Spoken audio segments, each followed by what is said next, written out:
78 दंतवक्र, विदुरथ तथा रोमहर्षण का वध। यह अध्याय बतलाता है कि भगवान कृष्ण ने किस तरह दंतवक्र तथा विदुरथ को मारा और वे कैसे वृंदावन गए तथा फिर द्वारका लौट आए। इसमें यह भी वर्णन है कि बलदेव ने किस तरह युद्ध के लिए आए रोमहर्षण सूत को मारा।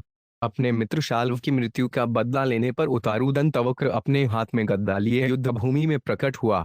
श्री कृष्ण ने भी अपनी गदा उठाई और उसके समक्ष आए। तब दंतवक्र ने कटु वचन कहकर भगवान का अपमान किया और उनके सिर पर भीषण प्रहार किया। इससे कृष्ण बिल्कुल हिले डुले नहीं, अपितु दंतवक्र की छाती को चीरकर उसके हृदय को छिन्न भिन्न कर दिया। दंतवक्र का एक भाई था जिसका नाम विदुरथ था। वह दंतवक्र की मृत्यु सुनकर किंकर्तव्य विमूढ़ हो गया। वह अपनी तलवार लेकर कृष्ण का सामना करने आया, किंतु भगवान ने अपने सुदर्शन चक्र से उसका सिर काट लिया। तब भगवान कृष्ण 2 मास के लिए वृंदावन गए और अंत में द्वारका लौट आए। जब बलदेव जी ने सुना कि कौरव तथा पांडव युद्ध करने ही वाले हैं, तो तटस्थ बने रहने के उद्देश्य से तीर्थ यात्रा पर जाने के बहाने उन्होंने द्वारका को छोड़ दिया। उन्होंने प्रभास, त्रितकृत तथा विशाल जैसे पवित्र स्थानों में स्नान किया और अंत में पवित्र नैमिषारण्य वन में पहुंचे, जहां बड़े बड़े ऋषि अग्नि यज्ञ कर रहे थे। जहां एक और एकत्र ऋषियों द्वारा पूजित होकर उन्हें सम्मानित पद प्रदान किया गया, वहीं वक्ता के आसन पर बैठा रोमहर्षण सूत उनके सम्मान में खड़ा नहीं हुआ। इस अपराध से अत्यंत कुपित होकर बलराम ने कुश घास के तिनके की नोक से छूकर रोमहर्षण को मार डाला। एकत्र ऋषिगण बलदेव के इस कृत्य से विचलित हो गए और उनसे इस प्रकार बोले, आपने अनजाने एक ब्राह्मण का वध किया है। अतः हमारी विनती है कि यद्यपि आप वैदिक आदेशों से ऊपर हैं, आप इस पाप का प्रायश्चित करके आम जनता के लिए एक पूर्ण आदर्श स्थापित करें। तब श्री बलदेव ने इस वैदिक कथन का कि पुत्र स्वयं पिता के रूप में जन्म लेता है अनुसरण करके रोमहर्षण के पुत्र उग्रश्नता को पुराणों के वक्ता का पद प्रदान किया और ऋषियों को इच्छानुसार उग्रश्नवा को अचूक संवेदनात्मक क्षमता सहित दीर्घायु प्रदान करने का वायदा किया। ऋषियों के लिए कुछ और करने की इच्छा से बलदेव ने बलवल नामक असुर का वध करने का वचन दिया, जिसने यज्ञशाला को दूषित कर रखा था। अंत में ऋषियों के कहने पर वे भारतवर्ष के समस्त पवित्र स्थानों की 1 वर्ष तक तीर्थयात्रा करने के लिए सहमत हो गए। श्री शुक्वाच शिशुपालस्य शाल्वस्य पौंडुकस्यापि दुर्मति परलोकगताना चक्रुर्वैयारोक्ष्य सौदम। 1 पदाति सड़कुद्धो गदापाणि प्रकंपयन परद्भ्यामि मां महाराज महासत्वो विदशत। 2 सुखदेव गोस्वामी ने कहा, अन्य लोगों को गे हुए शिशुपाल, शल्व तथा पौंड के प्रति मैत्री भाव होने से दुष्ट दंतवक्र बहुत ही क्रुद्ध होकर युद्ध भूमि में प्रकट हुआ। हे राजन, एकदम अकेला, पैदल एवं हाथ में गदा लिए उस बलशाली योद्धा ने अपने पद चाप से पृथ्वी को हिला दिया। ततथायंतमालोक्य गदामदाय सत्वर अवप्लुत्य रथात कृष्ण सिंधु हेले प्रतिधा 3 दंतवक्र को पास आते देखकर भगवान कृष्ण ने तुरंत अपनी गदा उठा ली। वे अपने रथ से नीचे कूद पड़े और आगे बढ़ रहे अपने प्रतिद्वंद्वी को रोका, जिस तरह तट समुद्र को रोके रहता है। तात्पर्य, श्रील प्रभुपाद लिखते हैं, जैसे ही कृष्ण दंतवक्र के समक्ष प्रकट हुए उसकी वीरतापूर्ण अग्रगति तुरंत रुक गई, जिस तरह सागर की अत्यंत भयावनी लहरें किनारे द्वारा रोक ली जाती हैं। गदामुद्यम्य कारुषोपकुंदन प्राह दुर्मदः दयादिच्या भवानद्यमम इरिष्टेभ्यम गत। 4 अपनी गदा उठाते हुए करुष के दुर्मद राजा ने भगवान मुकुंद से कहा, अहो भाग्य कि तुम आज मेरे समक्ष आए हो। तात्पर्य, श्रील श्रीधर स्वामी बतलाते हैं कि 3 जन्मों तक प्रतीक्षा करते रहने के बाद दंतवक्र, जो पहले बैकुंठ में द्वारपाल था, अब वैकुंठ लोक जा सका। अतएव उसके कथन का दिव्य भाव यह है, मैं कितना भाग्यशाली हूँ कि आज मैं वैकुंठ में अपनी वास्तविक स्थिति में वापस जा सकता हूँ। अगले श्लोक में दंतवक्र श्री कृष्ण को मांदुलेय अर्थात मेरा भाई कहता है। दंतवक्र की माता श्रुतश्रवा कृष्ण के पिता वसुदेव की बहन थी। त्वं मातुलेयन कृष्ण मित्रश्चुड्मा जिघांससि अतस्त्वां गद्या मंधनि शेवजकल्पया। 5 हे कृष्ण, तुम मेरे भाई हो, किंतु तुमने मेरे मित्रों के साथ हिंसा की है और अब मुझे भी मार डालना चाहते हो। इसलिए रे मूर्ख, मैं तुम्हें अपनी वज्रसरी की गदा से मार डालूंगा। तात्पर्य, आचार्यों ने इस श्लोक के 3 पद का वैकल्पिक व्याकरणिक विभाजन इस प्रकार किया है, अतस्त्वं गद्या अमंद। इस तरह दंतवक्र कहता है, हे कृष्ण, तुम अमंद मूर्ख नहीं हो, इसलिए अपनी शक्तिशाली गदा से तुम मुझे भगवधाम भेज दोगे। यही इस श्लोक का गूढ़ार्थ है। तहान्यमपयम यज्ञ मित्राणाम मित्रवत्सल बंधुरूप मणि हत्वा व्याधि देहचरम था। 6 हे बोचद्वयहीन, अपने मित्रों का कृतज्ञ मैं तुम्हें मारकर तब उनके ऋण से उकीर्ण हो जाऊंगा। संबंधी के रूप में तुम मेरे शरीर के भीतर रोग की तरह प्रच्छन्न शत्रु हो। तात्पर्य आचार्यों के अनुसार अज्ञ शब्द सूचित करता है कि भगवान कृष्ण की तुलना में कोई भी व्यक्ति उनसे अधिक बुद्धिमान नहीं है। यही नहीं, बंधु रूप शब्द सूचित करता है कि कृष्ण वास्तव में हर एक के असली मित्र हैं। व्याधि शब्द बतलाता है कि भगवान कृष्ण परमात्मा है, हृदय के भीतर ध्यान करने की वस्तु हैं और वे हमारे मानसिक क्लेश को दूर करते हैं। आचार्य लोग हत्वा का ज्ञाता करते हैं। दूसरे शब्दों में, कृष्ण को सही ढंग से जान लेने पर मनुष्य अपने सारे मित्रों को मुक्त बना सकता है। एवं ऋषस्तु धनवाक्य कृष्ण तो द्विपम गद्याताड्वण पूर्ण सिंहवद्वयंदछस। 7। इस तरह कटु वचनों से कृष्ण को उत्पीड़ित करने का प्रयास करते हुए, जिस तरह किसी हाथी को तेज अंकुश चुभाया जा रहा हो, दंतवक्र ने अपनी गदा से भगवान का सिर पर आघात किया और शेर की तरह गर्जना की। गद्या भी तो 5 प्याजौ नचाल्यवूद्व है। कृष्णो 5 पितामहन कौमोदक्या स्तनांतरे। 8। यद्यपि दंतवक्र की गदा से उन पर आघात हुआ, किंतु यदुओं के उद्धारक कृष्ण युद्ध स्थल में अपने स्थान से रंच भर भी नहीं हिले। प्रत्युत अपनी भारी कौमुद की गदा से उन्होंने दंतवक्र की छाती के बीचों बीच प्रहार किया। गदा निर्भिनहद्य उधमनुद्धिरोन्मुखात् प्रसार्य केशबाहनटसींदरुण्यतद्व्यसु। 9। गदा के प्रहार से दंतवक्र का हृदय छितरा गया, जिससे वे हृदय वमन करने लगा और निर्जीव होकर भूमि पर गिर गया। उसके बाल बिखर गए तथा उसकी भुजाएं और पांव छितरा गए। ततः सूक्ष्मतरं ज्योति कृष्णमाविशदद्भुतम् पश्यता सर्वभूताना यथा चैद्यवथिनुप। 10। हे राजन, तब उस असुर के शरीर से एक अत्यंत सूक्ष्म एवं अद्भुत प्रकाश की चिंगारी सबों के देखते देखते निकली और कृष्ण में प्रवेश कर गई, ठीक उसी तरह जब शिशुपाल सारा गया था। विदृर्थस्तु तद्भ्राता भ्रात शोक प्रीप्लुतः आगच्छदसि चर्माश्यामुच्छू संस्थजिघांसया। 19। लेकिन तभी दंतवक्र का भाई विदुरथ अपने भाई की मृत्यु के शोक में डूबा फिरता हुआ आया और वह अपने हाथ में तलवार तथा ढाल लिए हुए था। वह भगवान को मार डालना चाहता था। तस्य चाप्ततः कृष्णश्चक्रेण क्षुर्णेमिना शिरोजहार राजेंद्र सकिरीटं सकुंडलम। 12। हे राजेंद्र, जो ही विदुरथ ने कृष्ण पर आक्रमण किया, उन्होंने अपने छुरे जैसी धार वाले सुदर्शन चक्र से उसके सिर को मुकुट तथा कुंडलों समेत काट डाला। एवं सौचर शाल्वचर दंतवकम सहानुजम हठवाटुर्विश्वान्यारीडितः सुरमान्वय। 13। मुनि भी सिद्ध गंधर्वैर विद्याधर्मोर्गय अपरो भी पितृगण्य रक्षे किन्नर चारण है। 14। उपगीयमान विजय कुसुमैर भिवर्षित वृतस्थोष्णि प्रवैर्विवेशालड जतु आमफुरीम। 15।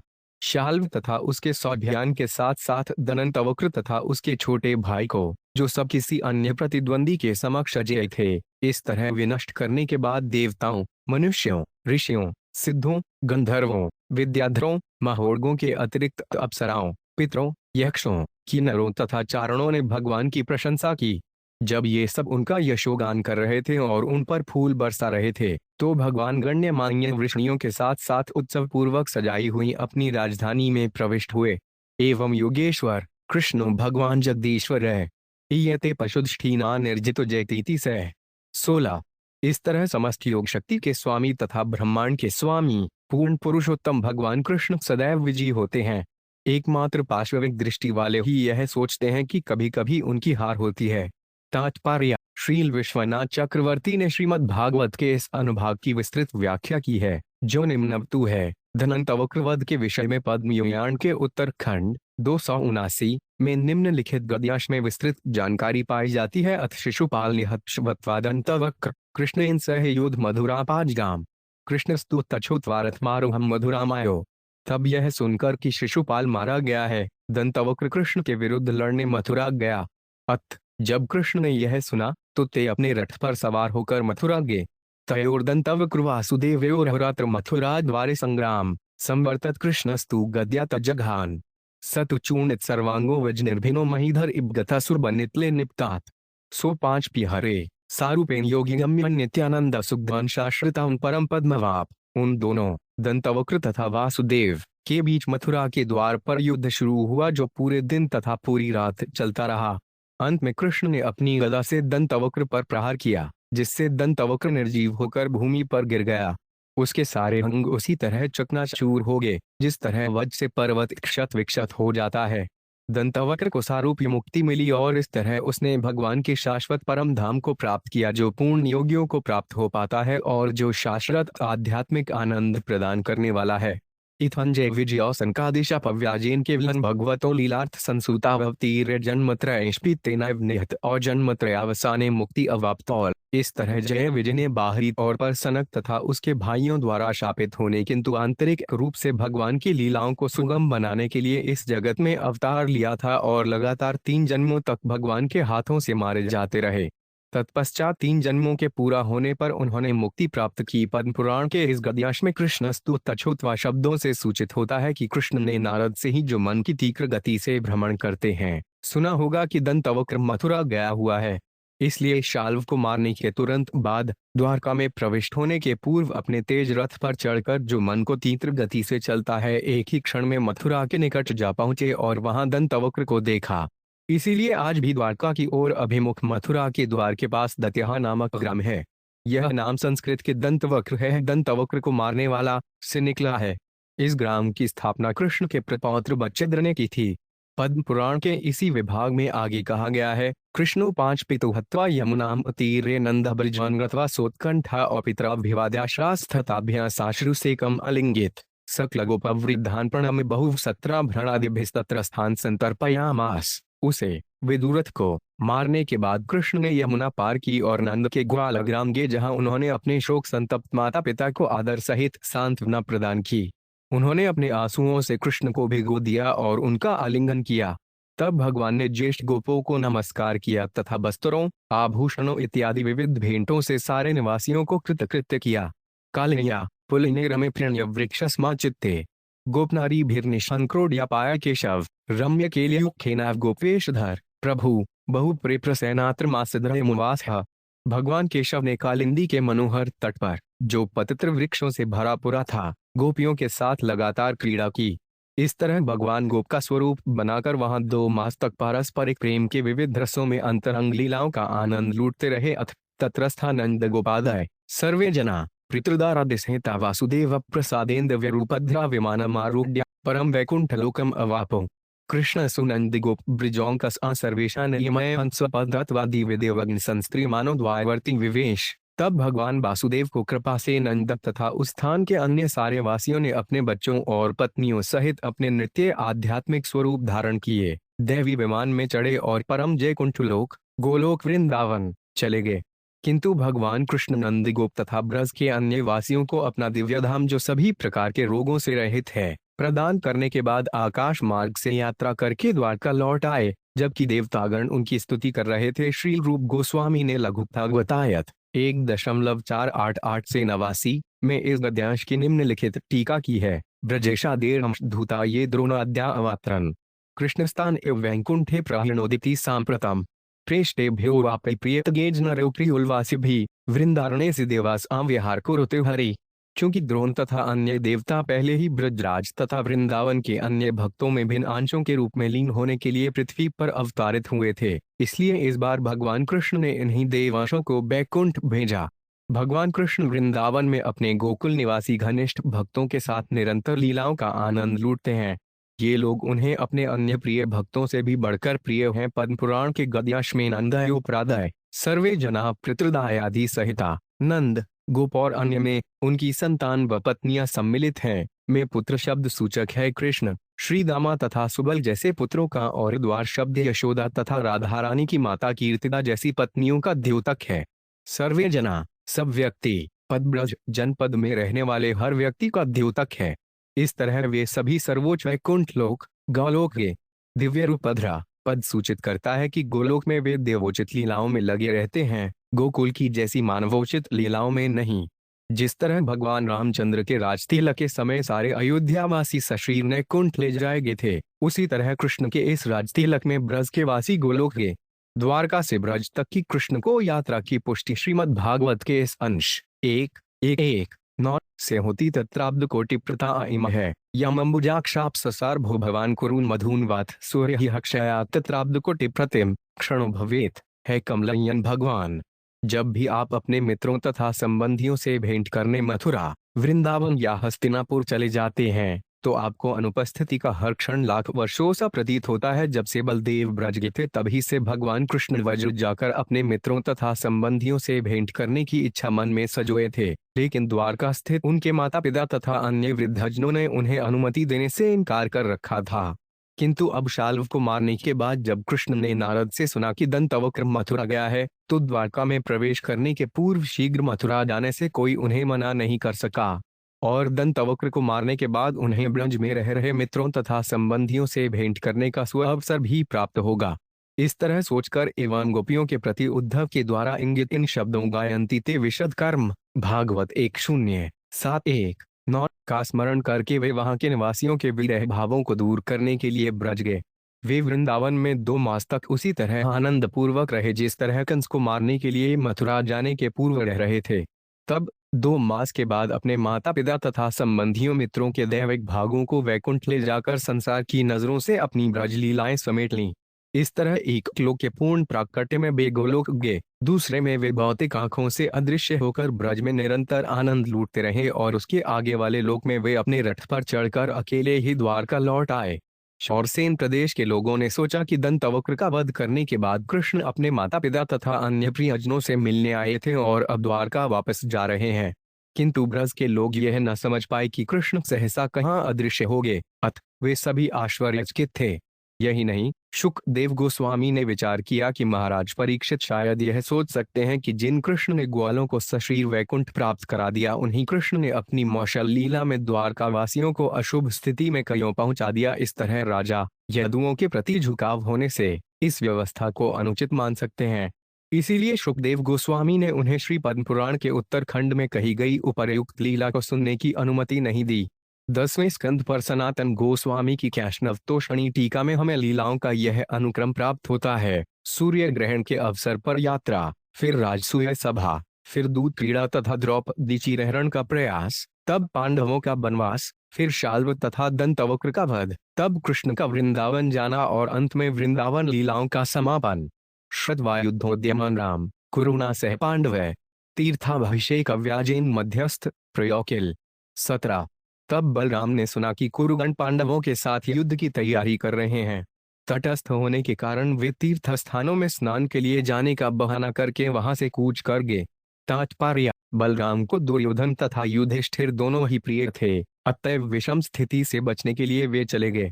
यही नहीं, विदुरथ को मारने के बाद भगवान कृष्ण ने अपने हथियार रख दिए, किंतु बलराम को तो अभी भी रोमहर्षण तथा बलालवल को मारकर पृथ्वी को असुरों के भार से छुटकारा दिलाना शेष था। स्नात्वा प्रभा से संतर्ष देवर्षि पितृमानवान, सरस्वती प्रति शत्रुता ब्राह्मण सनवृत। 18। प्रभास में स्नान करके तथा देवताओं, ऋषियों, पितरों एवं वरेशु मानवों का सम्मान करने के बाद वे ब्राह्मणों को साथ लेकर सरस्वती के उस भाग में गए जो पश्चिम में समुद्र की ओर बहती है। पृथुदकम बिंदु स्थित कूप सुदर्शनम, विशाल ब्रह्मतीर्थ चर्चक प्राची सरस्वती। 19।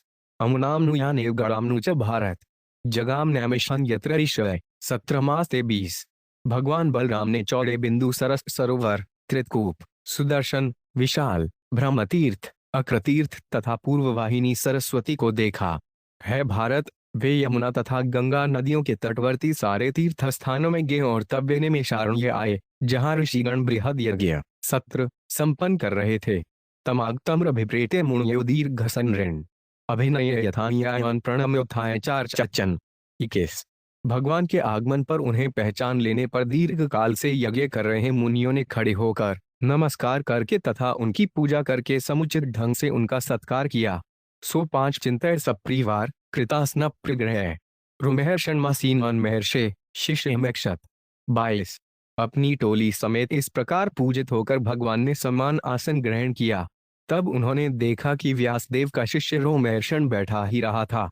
अप्रत्युत्थान अंसूतमकृत प्राह्मणाजलिम अध्यासीन 95 प्रश्रुक रूपोद ठीक से माधव 23। श्री बलराम यह देखकर अत्यंत क्षुब्ध हुए कि सूत जाति का यह सदस्य किस तरह उठकर खड़े होने, नमस्कार करने या हाथ जोड़ने में विफल रहा है और किस तरह समस्त विद्वान ब्राह्मणों से ऊपर बैठा हुआ है। तात्पर्य: रोमहर्षण ने वरिष्ठ पुरुष का स्वागत करने की आदर्श विधियों में से किसी के द्वारा बलराम का सत्कार नहीं किया। साथ ही निम्न जाति का होने पर भी वह श्रेष्ठ ब्राह्मणों की सभा में ऊंचे आसन पर बैठा रहा।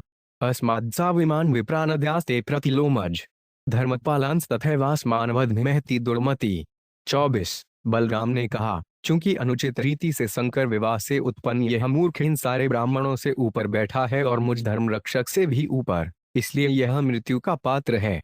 ऋषिर भगवतो भूत्वा शिष्यो 5 धीते बहुनि च से इतिहास पुराणानि धर्मशास्त्राणि सर्वशः। 25। अदान्तस्या विनीतस्यथ वृथा पंडितमानिनः न गुणाय भवन्ति समनट सेवाजितात्मन। 26। यद्यपि वह दिव्य मुनि व्यास का शिष्य है और उसने उनसे अनेक शास्त्रों को भली भांति सीखा है, जिसमें धार्मिक कर्तव्यों की संहिताएं, इतिहास तथा पुराण सम्मिलित हैं, किंतु इस सारे अध्ययन से उसमें सद्गुण उत्पन्न नहीं हुए हैं। प्रत्युत उसका शास्त्र अध्ययन किसी नट के द्वारा अपना अंश अध्ययन करने की तरह है, क्योंकि वह न तो आत्मसंयमी है न विनीत है। वह व्यर्थ ही विद्वान होने का स्वाग रचता है, यद्यपि वह अपने मन को जीत सकने में विफल रहा है। तात्पर्य, कोई यह तर्क कर सकता है कि रोमहर्षण ने बलराम को न पहचाने को निर्दोष भूल की, किंतु ऐसे तर्क का निराकरण बलराम द्वारा की गई तीखी आलोचना से हो जाता है। एतदर्थो हि लोके 5 मिनंतारो मया कृत वध्या में धर्मध्वजिनस्ते हिपात किनो इद्धिका। 27। इस संसार में मेरे अवतार का उद्देश्य ही यह है कि ऐसे दिखावटी लोगों का वध किया जाए जो धार्मिक बनने का स्वग रचते हैं। निसंदेह वे सबसे बड़े पापी धूर्त हैं। तात्पर्य, भगवान बलदेव रोमहर्षण के अपराध को अनदेखी नहीं करना चाह रहे थे। भगवान ने इसीलिए अवतार लिया था कि जो अपने को महान धार्मिक नेता घोषित करते हैं किंतु भगवान तक का आदर नहीं करते, वे उनका सफाया कर दें। एताव दुकत्वा भगवान वृतोत्सद्वधात्पि भावित्वाता उनकुशाग्रेण करस्थेन हनत प्रभु। 28। शुकदेव गोस्वामी ने कहा, यद्यपि भगवान बलराम ने अपवित्र लोगों को मारना बंद कर दिया था, किंतु रोमहर्षण की मृत्यु तो होनी ही थी। इसलिए ऐसा कहकर भगवान ने कुश घास का एक तिनका उठाकर और उसकी नोक से छूकर उसे मार डाला। तात्पर्य, श्रील प्रभुपाद लिखते हैं, श्री बलराम ने कुरुक्षेत्र के युद्ध में भाग लेने से अपने को दूर रखा था, फिर भी अपने पद के कारण धार्मिक सिद्धांतों की पुनर्स्थापना उनका प्रमुख कर्तव्य था। इन तथ्यों को ध्यान में रखते हुए उन्होंने कुश के तिनके से प्रहार करके रोमहर्षण सूत को मार डाला। वह तिनका घास की एक पत्ती मात्र था। यदि कोई व्यक्ति यह प्रश्न करे कि बलराम जी ने एक कुश के प्रहार से रोमहर्षण का वध किस प्रकार कर दिया, तो इसका उत्तर श्रीमद् भागवत में प्रथु शब्द के प्रयोग द्वारा दिया गया है। भगवान का पद सदैव दिव्य है, कईयों की जय सर्वशक्तिमान है, अतएव वे भौतिक नियमों तथा सिद्धांतों का पालन किए बिना इच्छानुसार कार्य कर सकते हैं। अतएव एक कुश के प्रहार से रोमहर्षण सूत का वध करना उनके लिए संभव था। हा हेतिवादीन सर्वे मुनः खिन्नमानसा ऊचु सड्डूषण देवम धर्मस्ते कृत प्रभो। 29। सारे मुनि अत्यंत कातरता से हाय हाय कहकर चिल्ला पड़े। उन्होंने भगवान संकर्षण से कहा, हे प्रभु, आपने यह एक अधार्मिक कृत्य किया है। अस्यबः संदितम अस्माभिर्यदुनंदन आयुधब्जातमाक्लमन्तावद्यावत् सत्रम समाप्यते। 30। हे यदुओं के प्रिय, हमने उसे आध्यात्मिक गुरुवार का आसन प्रदान किया था और उसे दीर्घायु के लिए एवं जब तक यह सत्र चलता है तब तक भौतिक पीड़ा से मुक्ति के लिए वचन दिया था। तात्पर्य, यद्यपि रोमहर्षण ब्राह्मण नहीं था, वह संकर विवाह से उत्पन्न प्रतिलोमज था, किंतु उसे एकत्रित मुनियों ने वे पद प्रदान किया था और इस तरह ससे ब्रह्मासन अर्थात प्रमुख कार्यकारी पुरोहित का आसन प्राप्त था। अजानत एवाचरितस्त्वया ब्रह्मविदो यथा योगेश्वरस्य भवतो नाम्नायोटपै नियामक। 39। यदि तद्वह महत्याया पावन लोक पावन नृष्यति भवलोक सड्राहोड नयचोदित। 32। आपने अनजाने में एक ब्राह्मण का वध कर दिया है। हे योगेश्वर, शास्त्रों के आदेश भी आपको आज्ञा नहीं दे सकते, किंतु यदि आप स्वेच्छा से ब्राह्मण के इस वध के लिए संस्तुत शुद्धि कर लेंगे तो हे सारे जगत के शुद्ध विकर्ता, सामान्य लोग आपके उदाहरण से अत्यधिक लाभान्वित होंगे। श्री भगवानुवाच निर्वेशन लोकानुग्रह कामयया नियम प्रथमे कल्पयावांस्तु विधीयताम। 33।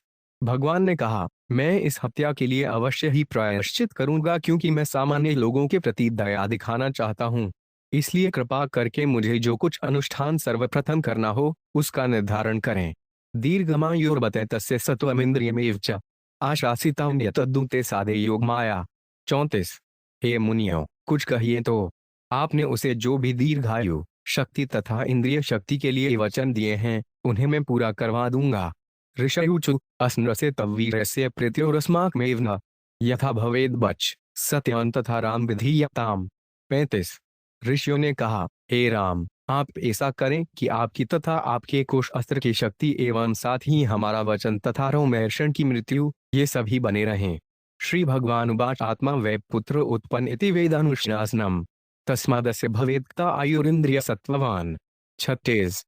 भगवान ने कहा, वेद हमें उपदेश देते हैं कि मनुष्य की आत्मा ही पुत्र रूप में पुनः जन्म लेती है। इस तरह रोमहर्षण का पुत्र पुराणों का वक्ता बने और वह दीर्घायु प्रबल इंद्रियों तथा बल से युक्त हो। तात्पर्य। श्रील श्रीधर स्वामी ने भगवान बलराम द्वारा बतलाए गए सिद्धांत की व्याख्या के लिए निम्नलिखित वैदिक श्लोक उद्धृत किया है। अंगाद अंगात संभवासी हृदयाद अभिजाय से आत्मा वैपृतनामासी संजीव शरद शतम। तुमने मेरे विविध अंगों से जन्म लिया है और मेरे हृदय से ही उत्पन्न हुए हो। तुम मेरे पुत्र के रूप में मेरे आत्मा हो। तुम 100 शरद ऋतुओं तक जीवित रहो। यह श्लोक शतप्त ब्राह्मण 1:4-9-8-4 में तथा बृहदारण्यक उपनिषद 6:4-8 में आया है कि वह कामो मुनि श्रेष्ठा वृताहन करवाण्यथ अजानतस्तुपतति यथा में चिंतितं बुधा। 37। हे मुनि श्रेष्ठ हो, आप मुझे अपनी इच्छा बतला दें, मैं उसे अवश्य पूरा करूंगा।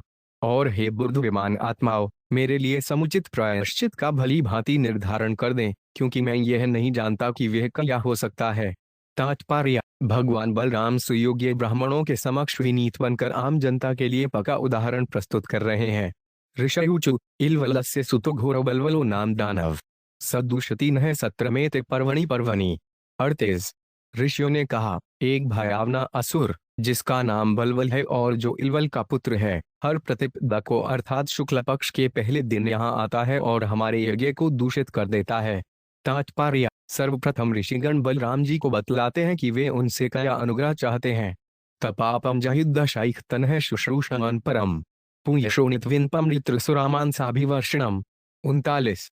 हे दशाई वंशज, कृपा करके उस पापी असुर का वध कर दें जो हमारे ऊपर पीप, रक्त, मल, मूत्र, शराब तथा मांस डाल जाता है।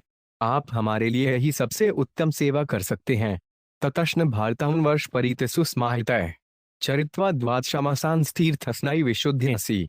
40। तत्पश्चात आप 12 महीनों तक गंभीर ध्यान के भाव में भारतवर्ष की परिक्रमा करें और तपस्या करते हुए विविध पवित्र तीर्थ स्थानों में स्नान करें। इस तरह आप विशुद्ध हो सकेंगे। तात्पर्य। श्रील जीव गोस्वामी इंगित करते हैं कि विशुद्धशील शब्द का अर्थ है कि सामान्य जनता के समक्ष ऐसा सम्यक उदाहरण प्रस्तुत करके बलराम निर्मल यश प्राप्त करेंगे। श्रील प्रभुपाद लिखते हैं, ब्राह्मण जन भगवान का तात्पर्य समझ गए, इसलिए उन्होंने सुझाव दिया कि वे ऐसा प्रायश्चित करें जिससे उन सबों को लाभ हो। इस प्रकार श्रीमद्भागवत के 10वें स्कंद के अंतर्गत दंतवक्र, विदुरथ तथा रोमहर्षण का वध नामक 78वें अध्याय के श्रील भक्ति वेदांत स्वामी प्रभुपाद के विनीत सेवकों द्वारा रचित तात्पर्य पूर्ण हुए।